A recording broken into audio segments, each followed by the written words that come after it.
Ito po, may nilaga tayong patatas. Ilagay lang natin.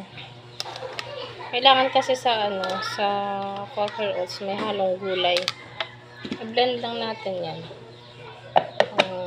Para fresh ang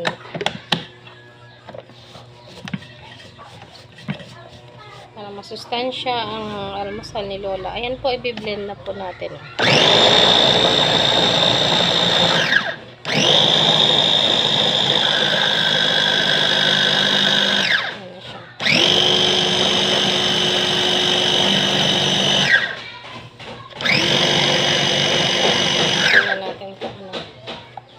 Ayan.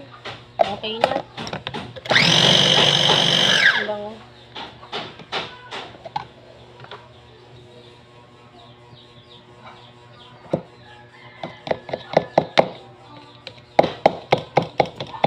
Ang lasa nito.